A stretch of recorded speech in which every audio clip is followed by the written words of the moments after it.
ರಾಮನಗರ ಜಿಲ್ಲೆಯ ಚನ್ನಪಟ್ಟಣದಲ್ಲಿ ಕಾಡಾನೆಗಳು ಪ್ರತ್ಯಕ್ಷವಾಗಿವೆ. ಮೊಬೈಲ್ನಲ್ಲಿ ಈ ದೃಶ್ಯಗಳನ್ನು ಸೆರೆ ಹಿಡಿಯಲಾಗಿದೆ. ಆನೆಗಳನ್ನು ಓಡಿಸಲು ಅರಣ್ಯ ಸಿಬ್ಬಂದಿ ಹರಸಾಹಸ ಪಡುತ್ತಿದ್ದಾರೆ. ತೆಂಗಿನಕಲ್ಲು ಗುಡ್ಡ ಹಾಗೂ ನರಿಕಲ್ಲು ಗುಡ್ಡದ ಸುತ್ತಮುತ್ತಲಿನಲ್ಲಿ ಆನೆಗಳ ಹಿಂಡು ಆವರಿಸಿದ್ದು ಸುತ್ತಮುತ್ತಲಿನ ಜಮೀನುಗಳಿಗೆ ನುಗ್ಗಿವೆ. ತೆಂಗಿನಕಲ್ಲು ಅರಣ್ಯ ವ್ಯಾಪ್ತಿಯಲ್ಲಿ ಒಟ್ಟು 13 ಆನೆಗಳಿದ್ದು ದೇವಪಟ್ಟಣದಲ್ಲಿ 4 ಆನೆಗಳ ಹಿಂಡು ಇದೆ. ತೆಂಗಿನಕಲ್ಲು ಗುಡ್ಡದಿಂದ ನರಿಕಲ್ಲು ಗುಡ್ಡದ ಮಾರ್ಗವಾಗಿ ತಡರಾತ್ರಿ ಕಬ್ಬಾಳು ಅರಣ್ಯಕ್ಕೆ ಆನೆಗಳನ್ನು ಅರಣ್ಯ ಸಿಬ್ಬಂದಿಗಳು ಸೇರಿಸಿದ್ದಾರೆ. ಮೇಲಾಧಿಕಾರಿಗಳ ಆದೇಶದಂತೆ ಡ್ರೋನ್ ಉಪಕರಣಗಳನ್ನು ಬಳಸಿಕೊಂಡು ಎನ್ಎಚ್ ಮಾರ್ಗವಾಗಿ ಅಂದರೆ ಕನಕಪುರ, ಕೊಳ್ಳೇಗಾಲ ದಾಟಿಸಿ ಕಾವೇರಿ ವನ್ಯಜೀವಿಧಾಮಕ್ಕೆ ತಲುಪಿಸುವುದಾಗಿ ತಿಳಿಸಿದ್ದಾರೆ. ರಾಮನಗರ ಜಿಲ್ಲೆಯ ಕನಕಪುರ, ಚನ್ನಪಟ್ಟಣ, ಸಾತನೂರುಗಳಲ್ಲಿ ಆನೆ ಉಪಟಳವಿದೆ. ಸದ್ಯಕ್ಕೆ ಚನ್ನಪಟ್ಟಣದಲ್ಲಿರುವ ಆನೆಗಳನ್ನು ಕಾಡಿಗೆ ಸೇರಿಸಲು ಪ್ರಯತ್ನಿಸುತ್ತಿದ್ದೇವೆ. ರಾಮನಗರದಲ್ಲಿ 1-2 ಇವೆ ಎಂದು ಚನ್ನಪಟ್ಟಣ ವಲಯದ ಅರಣ್ಯಾಧಿಕಾರಿ ಮಲೇಶ್ ಅವರು ನಮ್ಮ ಚಾನಲ್ಗೆ ಮಾತನಾಡಿ ಮಾಹಿತಿ ಹಂಚಿಕೊಂಡರು. ಅವರು ನಮ್ಮ ಪ್ರತಿನಿಧಿಯೊಂದಿಗೆ ಫೋನ್ ಮೂಲಕ ಮಾಹಿತಿ ಹಂಚಿಕೊಂಡಿದ್ದಾರೆ. ಸರ್, ಈಗ ಎಲ್ಲೆಲ್ಲ ಆನೆ ಇದೆ ಸರ್? ಈಗ ನಮ್ಮಲ್ಲಿ ತೆಂಗಿನಕಲ್ಲು ಅರಣ್ಯದಲ್ಲಿದ್ದಂಥವು ಮತ್ತು ನರಿಕಲ್ ಗುಡ್ಡಲ್ಲಿ ಇದ್ದಂಥವು ಎಲ್ಲಾನು ನಾವು ಕಬ್ಬಾಳ ಅರಣ್ಯಕ್ಕೆ ಡ್ರೈವ್ ಮಾಡಿದ್ದೀವಿ ರಾತ್ರಿ. ನಮ್ಮಲ್ಲಿ ಚಿಕ್ಕಬಣ್ಣಗುಡ್ಡಲ್ಲಿ ಮಾತ್ರ ಒಂದು ಸಿಂಗಲ್ ಇನ್ಸಿಡೆಂಟ್ ಇದೆ. ಅದು ಯಾವ ಕಡೆಗೂ ಹೋಗಲ್ಲ, ಅದು ಹೊರಗಡೆನೆ ಇರ್ತದೆ. 2 ದಿನಕ್ಕೆ 3 ದಿನಕ್ಕೆ ಒಂದ್ಸರಿ ಹೊರಗಡೆ ಬರ್ತದೆ. ಅಲ್ಲೆಲ್ಲಾರು ಸಣ್ಣ ಪುಟ್ಟ ಡ್ಯಾಮೇಜ್ ಮಾಡಿ ಮತ್ತೆ ಹೊರಗಡೆ ಹೊರಟೋಗ್ಬಿಡ್ತದೆ. ಅದು ಓಡಿಸೋಕ್ಕಾಗಲ್ಲ, ಸಿಂಗಲ್ ಎಲಿಫೆಂಟ್ ಅದು.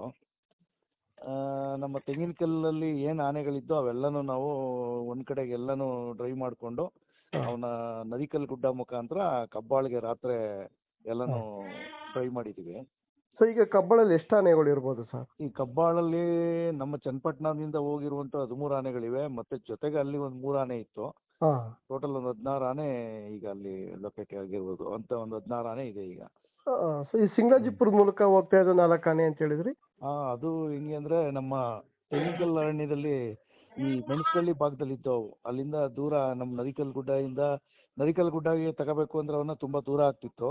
ಹಂಗಾಗಿ ಅವನ ನಾವೇನ್ ಮಾಡಿದೀವಿ, ಈ ದೇವಪಟ್ಟಣ ಮೇಲೆ ಅವನ ಸಿಂಗರಾಜಿಪುರದಿಂದ ಕಬ್ಬಾಳಿಗೆ ಅವನ್ನ ಡ್ರೈವ್ ಮಾಡಿದೀವಿ ರಾತ್ರಿ ಅವನ್ನ. ಸರ್, ಈಗ ನೆಕ್ಸ್ಟ್ ಈಗ ಏನ್ ಮಾಡ್ತೀರಾ ಸರ್? ವೈಲ್ಡ್ ಲೈಫ್ ಸ್ಕ್ಯಾನರ್ ತಗೊಂಬ ಅಲ್ಲಿಂದ ಕಬ್ಬಾಳಿಂದ ಈ ಮೇಲಧಿಕಾರಿಗಳ ಆದೇಶದಂತೆ ಈಗ ಡ್ರೋನ್ ಎಲ್ಲ ಯೂಸ್ ಮಾಡಿಕೊಂಡು ಅವನ ನಾವು NH ಕನಕಪುರ ಕೊಳ್ಳೇಗಾಲ ರೋಡ್ ಏನಿದೆ ಅದನ್ನ ದಾಟಿಸಿ ಕಾವೇರಿ ವನ್ಯಜೀವಿ ಧಾಮಕ್ಕೆ ಹಿಮ್ಮಡಿಸ್ತೀವಿ ಅವನ. ಯಾವತ್ತು ತಲುಪೋ ಸರ್ ಅಲ್ಲಿಗೆ? ಇವತ್ತು ನಾಳೆ 2 ದಿನಾನು ಡ್ರೈವ್ ಮಾಡ್ತಾ ಇದೀವಿ. ನಾವು ನಾಳೆ ರೀಚ್ ಆಗ್ಬೋದು. ಯಾಕಂದ್ರೆ ಇವತ್ತು ಅಲ್ಲಿ ಕಂಚನಹಳ್ಳಿ ಕಬ್ಬಾಳ್ ರಸ್ತೆ ದಾಟಿಸ್ಕೋಬೇಕು ಎಲ್ಲ ಆನೆಗಳನ್ನು. ಈ ಕಂಚನಹಳ್ಳಿ ಕಬ್ಬಾಳ್ ರಸ್ತೆ ಇದೆ ಒಂದು ಕಾಡು ಮಧ್ಯ ಇರುವಂತ ರಸ್ತೆನ ದಾಟಿಸ್ಕೊಂಡು ಆ ಕಡೆಗೆ ಹೋಗ್ಬೇಕು ಆನೆಗಳೆಲ್ಲ. ಅಂದ್ರೆ ನಮ್ಮ ಹಲಸಮುರ ದೊಡ್ಡಿ ಭಾಗಕ್ಕೆ ಹೋಗ್ಬೇಕು. ಹಲಸಮುರ ದೊಡ್ಡಿ ಅಂದ್ರೆ ಸರ್ ಎಲ್ಲ ಅದು ಕಬ್ಬಾಳ ಅರಣ್ಯದಲ್ಲೇ ಒಂದು ಆ ಕಡೆ ಲಾಸ್ಟ್ ಎಂಡಲ್ಲಿ ಇರುವಂತ ಒಂದು ಗ್ರಾಮ ಹಲಸಮುರ ದೊಡ್ಡಿ ಅಂತ.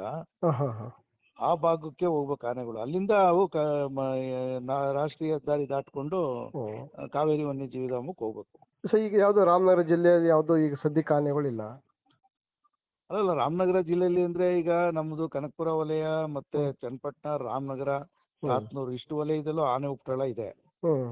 ಅದರಲ್ಲಿ ನಮ್ ಚನ್ನಪಟ್ಟಣದಲ್ಲಿ ಇದ್ದಂತ ಆನೆಗಳನ್ನ ಇದ್ ಮಾಡಿದೀವಿ. ರಾಮನಗರದಲ್ಲಿ 1-2 ಇರ್ಬೇಕು. ಕನಕಪುರದಲ್ಲಿ 1-2 ಇರ್ಬೇಕಷ್ಟೇ. ಅಲ್ಲ, ವೈಲ್ಡ್ ಲೈಫ್ ಪಕ್ಕದಲ್ಲಿ ಬರ್ತಾ ಇರ್ತವೆ, ಹೋಗ್ತಾ ಇರ್ತವೆ. ಹಿಂಗಾಗಿ ನಮ್ಮಲ್ಲಿ ಈಗ ಹೆಚ್ಚಿನ ಆನೆಗಳು ಕಡಿಮೆ ಆಗ್ತಾ ಇದೆ. ಎಲ್ಲ ಒಳ್ಳೆ ವೈಲ್ಡ್ ಲೈಫ್ ಹೋಗ್ತಾ ಇದೆ. ಆ ಕಡೆಯಿಂದ ಬರೋದು ಕಡಿಮೆ ಆಗ್ತಾ ಇದೆ ಈಗ. ಸರ್, ಮಾಹಿತಿಗಾಗಿ ಧನ್ಯವಾದಗಳು ಸರ್. Thank you.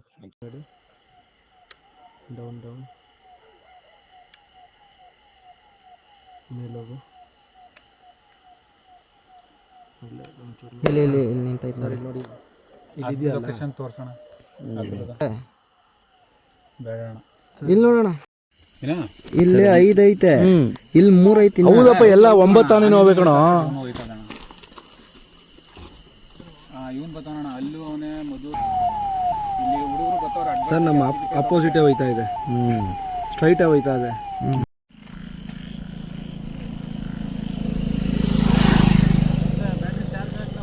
ಆಗಿದೆ ಚಾರ್ಜ್ ಇದೆ.